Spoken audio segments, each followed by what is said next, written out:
Hello, and welcome to another RWBY fanfiction reading. This time, it's White Rose Tea by Brightbriar. So the last fanfiction reading we did was Bright Lights and Bumblebee right here, which is a companion story to this one. Although this one does start later in the story, whereas this one's set over a few years, this is only set over a month-ish. Or actually, I don't remember. It's been, a little bit since I read this first, but whatever. So we're doing this. It's about it. I don't know. It's got 5 parts, so it is a little bit shorter. Only slightly. But, we'll get into it. So, part 1. Damn it! Weiss cursed under her breath as she cycled up the road towards the white stag. I've blown it. I've completely blown it. I've made the worst possible first impression. My second week into this job, and I'm 20 minutes late on a Saturday of all days. Okay, that's not the right there. Their busiest day of the week, besides Thursdays. Blake's probably already there, serving customers I should be handling. She skidded to a halt outside the small coffee shop. It was strangely deserted. She frowned, then walked over to the sign showing the opening hours. Surely. She blinked. They had opened at 8 on a Saturday, not 7:30, which was what she assumed. She didn't need to be there until 7:50. She was 10 minutes early. She propped her bike against the wall and let out a sigh of relief, then grabbed the keys to the back door from the pocket of her shirt, which was, of course, strictly within the dress code, and let herself in. She took the chairs off the tables, arranged the boxes of tea and baked goods by the counter, checked the fridge that kept the jugs of water cool was on. It's okay. Keeping herself busy until Blake arrived. Blake was the only other person who worked on Saturdays. Weiss hadn't quite figured her out yet. She was quiet, mysterious, and always seemed to have a book somewhere nearby. But she was good at making coffee. Weiss was better at taking orders, so they worked well as a team. When Blake did come in, they opened almost immediately, as per her advice. Blake had been working at the White Stag for much longer and had a lot more experience, so she was able to guess that most customers would come earlier rather than later. The White Stag had been open for a while now. The fashionable, almost boutique coffee shop, like all coffee shops, had its regular customers. The ones that grabbed something quickly on the way to work. The ones that came daily during their lunch break. Whatever. The ones that grabbed something quickly on the way to work. The ones that came daily during their lunch break. There was even a writer who sat for hours in the back corner by the window, typing away on a laptop, meeting with publishers and editors as if it were her office. But none of these regulars were quite like Ruby Rose. Weiss had already served a couple of people when Ruby first came in on that Saturday morning. The first thing that struck the barista about her was her bright red cloak, which didn't fit in anywhere within a kilometer radius of the place. A voice came from outside, and while the door was open, a motorcycle engine could be heard. "Don't take too long." "Okay, Yang," the customer yelled back, throwing back the hood, revealing a bright, childish face and silver eyes gleaming with mischief. She let go of the door, letting it swing shut, then approached the counter, looking up at the menu displayed on the back wall. As she was walking, she managed to knock over a chair while looking up at the menu above the counter, not watching where she was going. The girl quickly dashed over, standing the chair back up, looking anxious and awkward and adorable all at the same time. She glanced around to see if anyone had seen, remaining oblivious to Weiss's critical glare as she watched from the cash register. The girl finally caught her eye and smiled grimly, apologetically. Weiss rolled her eyes as the customer stepped up to the counter. "Could I have?" She trailed off, looking up at the menu again. "Gosh, you have a lot of options for a coffee shop of this size." "Ooh, and you have tea. Do you have herbal teas?" "We have the largest variety of teas in the area," Weiss said proudly, slightly amused at the girl's excitement over such a trivial matter. "Wow," she breathed, looking at the assortment of loose-leaf teas on the counter. "Do you have rose tea?" "Yes, okay." She paused, looking menu. Ugh, I'm missing an A in the word gain. Again, do you think I could get strong rose tea with milk in it? Weiss hesitated. Herb tea with milk in it was certainly strange. Rose tea with milk, she confirmed. Yeah, Weiss frowned. So, white rose tea? Ruby nodded. Can you that here? She asked brightly, as if the order wasn't strange at all. Sure, can I get a name? Ruby? Ruby? Oh my god. How can I have here or take away? Take away, please. Have here or take away? Oh my god. Okay, that'll be $3.50. At this point, Blake looked over at her, surprise evident on her face. They normally charge a lot more for herbal teas. Weiss pretended she hadn't noticed as Ruby fished around her dress pockets for some change, quickly handing it over. White rose tea, Weiss thought to herself. That was the strangest order she'd had since she started working here, besides that one Canadian who came in every so often with and order coffee with maple syrup in it. Nonetheless, she started boiling the kettle as Ruby leaned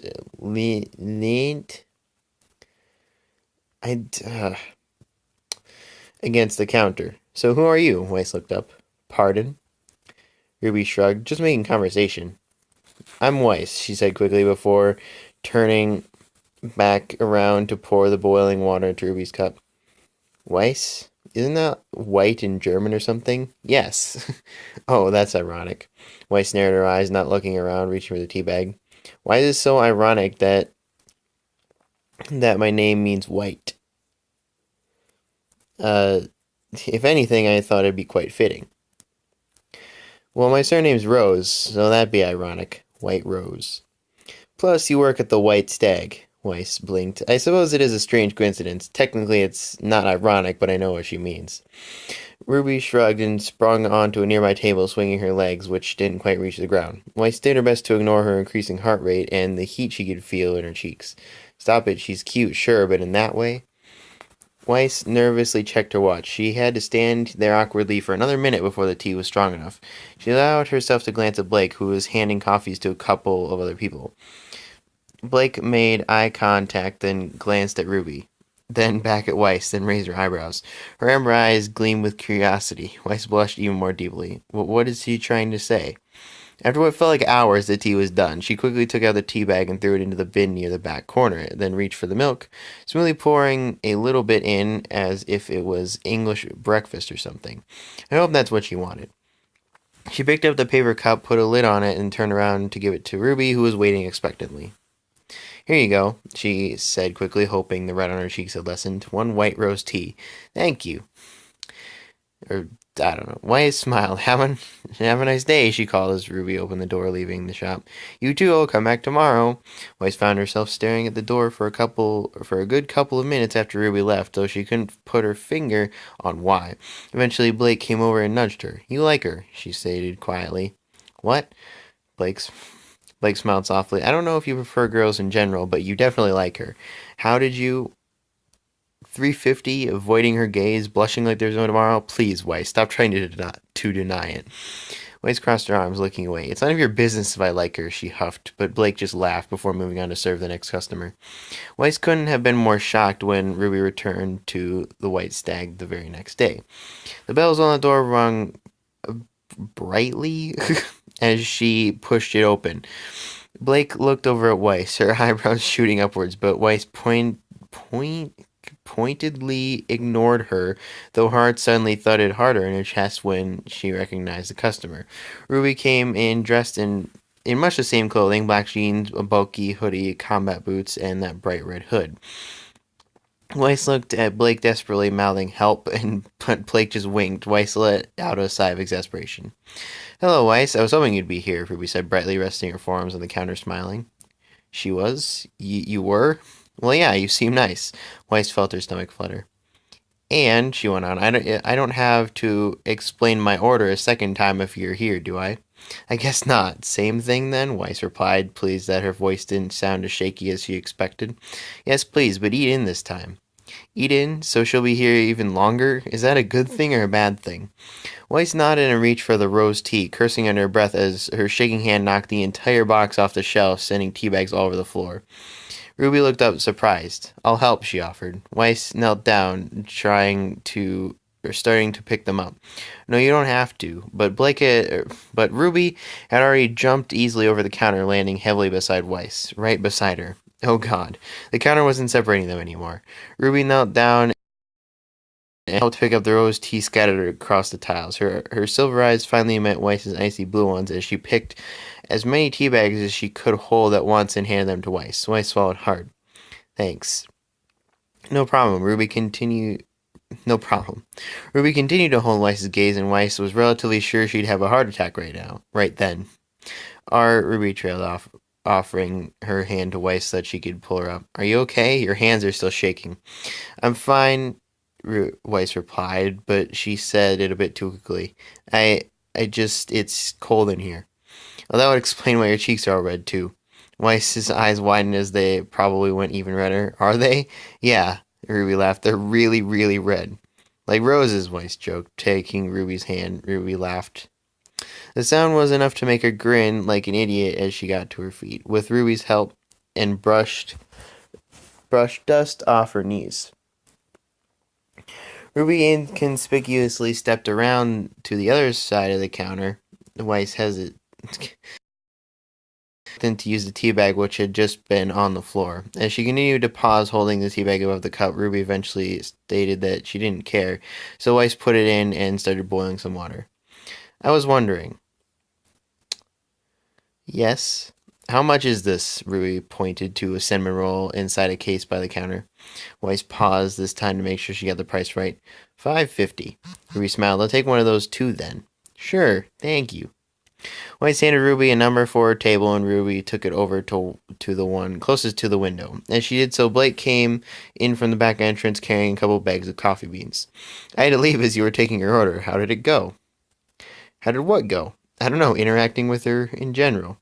Weiss went slightly red again. Fine. Blake grinned. You screwed up, didn't you? Weiss glared sourly at the box of rose tea.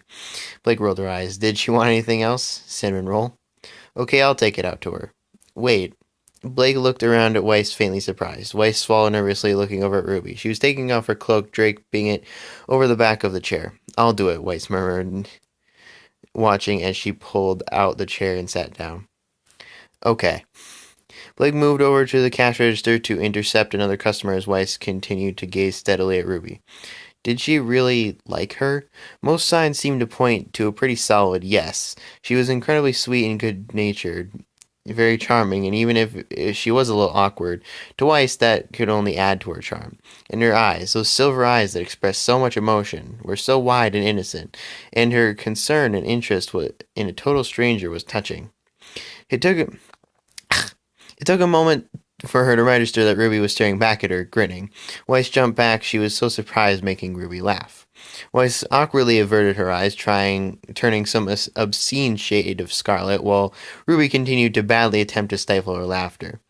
Burning with embarrassment, Weiss turned around and took the tea bag out of Ruby's tea. It had been brewing for long. She quickly put in a dash of milk, picked up the cinnamon bun off the counter, Blake had already put on a plate, and walked over. Ruby smiled as she approached, hastily taking her arms off the table so that Weiss could put down the food. Thank you. She paused, narrowing her eyes, looking at the empty seat opposite her. Eventually, she shrugged and then looked back at Weiss. Are you still cold? I'm fine, thanks, Weiss replied steadily. Are you sure you can have my cloak? I can't have drinks when they're really hot, so I'll be here for a while. Thanks, but no, Weiss repeated. I really appreciate your offering, though. She added hesitantly. Of course, why wouldn't I? You hardly know me, so? Weiss shrugged. It's just unusual. Like white rose tea? Exactly like white rose tea, she grinned. Unusual, intriguing, and incredibly sweet. With that, she returned to the counter to serve other customers. They closed at midday on a Sunday, so it wouldn't be terrible. She did hope that the time would pass more slowly while Ruby was here. As Ruby had said, she'd taken a while to drink her tea. She stayed near the window for a good half hour while it cooled down. At one point, Weiss had asked if she wanted her to make it a little cooler in the first place, next time, but Ruby had just shaken her head. I like watching the people in the cafe, outside while I wait. And that cinnamon roll is really good. Do you have any cookies? Eventually, Ruby paid and left. To Weiss's surprise, Blake didn't mention her again that day. Weiss was grateful for that. She was prepared for Ruby to come back now. She was determined not to be caught off guard like that again. Weiss only worked at the White Stag on weekends and Monday afternoons, the only afternoons she had free, when she didn't have to study. She also had a free period every second week on a Monday so she could make sure she arrived early. Usually she didn't hurry to get there on those Mondays. She didn't have to be there until 3. But today she made a beeline for the coffee shop, eager to... Besides, there was something else she wanted to do. She let herself in and made for the rose tea. She quickly boiled some water, put a tea bag in, trying to forget that it had probably been on the floor the day before, poured the hot water, and waited impatiently for the tea to brew, tapping her foot on the tiles. She knew Blake wouldn't turn up today, so she wouldn't be questioned as to why she was doing this. It was Fox and Coco that worked alongside her on Mondays. They usually worked every afternoon on weekdays, and they usually kept to themselves. They were both a couple of years older than her, and she had the impression that they each knew each other that they knew each other rather well. She took the tea bag out, poured in the milk, and let the tea cool down for a couple of minutes before finally putting it to her lips. It tasted freaking incredible. She finished it quickly and threw out the paper cup, putting some money into the cash register as Coco and Fox came in. They exchanged greetings, then got to work before opening. Ruby didn't come on Saturday. Part 2. I That was like 16 minutes of reading, and this part is like just as long. I really don't want to stop right now because that means this is gonna have like 5 parts, but I think technically we're just gonna need to stop it right now, which is kind of ridiculous, but that chapter was ridiculously long. So, ugh.